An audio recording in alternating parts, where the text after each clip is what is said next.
빚이 거의 1억 원. 이게 만약 내 이야기라면 과연 어디서부터 시작해야 할까요? 오늘은요, 빚의 늪에서 빠져나오려고 개인회생이라는 힘든 여정을 선택한 한 분의 실제 기록을 한번 따라가 보려고 합니다. 모든 게 담겨 있는 법원 서류를 통해서 이분이 어떻게 위기를 헤쳐나갔는지 같이 한번 살펴보시죠. 모든 개인회생 절차는 바로 여기서 시작해요. 대체 왜 빚을 지게 됐습니까? 이 질문에 대한 정직한 답변 말이죠. 이 사건의 신청인은 게임, 도박, 유흥비 때문이었다고 아주 솔직하게 밝혔습니다. 이 솔직한 고백이 앞으로 법원이 이 사람의 계획을 어떻게 볼지 결정하는 뭐랄까 가장 중요한 첫 단추가 되는 거죠. 이분이 마주했던 현실, 그건 바로 이 숫자 한 자로 딱 정리가 됩니다. 9,875만 3,352원, 거의 1억 원에 가깝죠.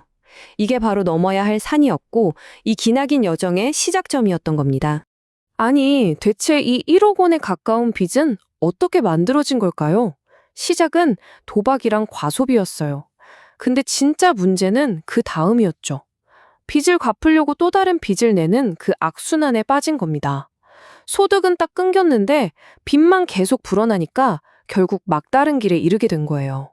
회생으로 가는 길, 이거 정말 마라톤이랑 똑같습니다. 이 타임라인 한번 보세요. 2월에 신청서를 낸 다음에 법원이 내라는 거 내고 또 채권자가 반대하면 그거 방어하고 최종적으로 허락을 받기까지 보시면 꼬박 7개월이 걸렸어요. 정말 하루하루가 피말리는 시간이었겠죠? 자, 첫 번째 관문은 바로 법원의 서류 심사예요. 법원은 신청서를 쓱 훑어보고 나서 이 부분 좀 보완해서 다시 내세요 라고 요구를 하거든요. 이걸 법률 용어로는 보정명령이라고 하는데요. 그러니까 당신 계획이 진짜 공정한지 우리가 아주 깐깐하게 따져보겠다, 이런 신호인 겁니다. 여기서 진짜 중요한 법률 개념이 하나 등장합니다. 바로 청산가치라는 건데요. 이게 뭐냐면 정말 쉽게 말해서 만약 이 사람이 지금 당장 파산해서 재산을 다 팔아치우면 채권자들이 최소한 이만큼은 받아갈 수 있다 하는 돈을 말해요. 그러니까 개인회생으로 갚을 돈은 무조건 이 청산가치보다는 많아야만 법원에서 오케이 사인을 받을 수 있는 거예요. 여기서 법원의 핵심 요구가 뭐였냐면요. 최근에 도박으로 날린 돈이나 친구한테만 슬쩍 갚은 돈, 그거 없던 일로 못합니다, 이거였어요. 아니, 왜냐면 그 돈들은 원래 모든 채권자들한테 공평하게 돌아갔어야 할 재산으로 보는 거거든요.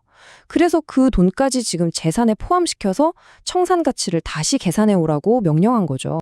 그래서 법원 명령에 따라서 다시 계산한 이 분의 청산가치 내역을 한번 보세요. 좀 재밌죠? 실제로 지금 주머니에 없는 돈들이 막 포함되어 있어요. 앞으로 받을 예상 퇴직금은 물론이고 친구한테 먼저 갚아버린 돈, 심지어 도박으로 쓴 돈까지요. 이걸 다 합친 금액, 총 1,147만 원 정도를 당신이 갚아야 할 최소한의 기준선이다 라고 딱 정해버린 거죠. 자, 이렇게 법원의 까다로운 요구를 겨우겨우 맞춰놨나 싶었는데 여기서 예상치 못한 변수가 딱 튀어나옵니다. 이 게임의 또 다른 플레이어죠. 바로 돈을 빌려준 채권자가 직접 나 이 계획 반댈세 하고 나선 거죠. 채권자 중에 코웨이라는 곳이 있었는데 여기서 이의를 제기한 거예요. 내용은 뭐냐면 예전에 렌탈했던 제품이 없어졌으니까 그 제품 값까지 빚을 포함해서 갚아라, 이겁니다. 바로 이 변수 하나가 전체 계획을 통째로 흔들게 돼요. 코웨이가 더 갚으라고 한 돈이 정확히 10만 3,920원이었어요. 전체 빚이 거의 1억인데 거기에 비하면 뭐 작아 보일 수도 있죠. 하지만 이 작은 금액 때문에 회생 계획 전체를 다 뜯어 고쳐야 하는 상황이 된 겁니다. 결국 법원이 채권자 손을 들어줬어요. 그럼 어떻게 됐겠어요? 갚아야 할 총 빚이 늘어났고 기존에 냈던 상환 계획은 이제 쓸모가 없어진 거죠. 말 그대로 모든 걸 처음부터 다시 계산해야 하는 최악의 상황에 처한 겁니다.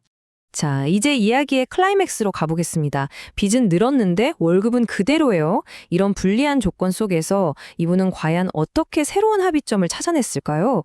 그 치열했던 협상의 과정을 숫자로 한번 들여다보시죠.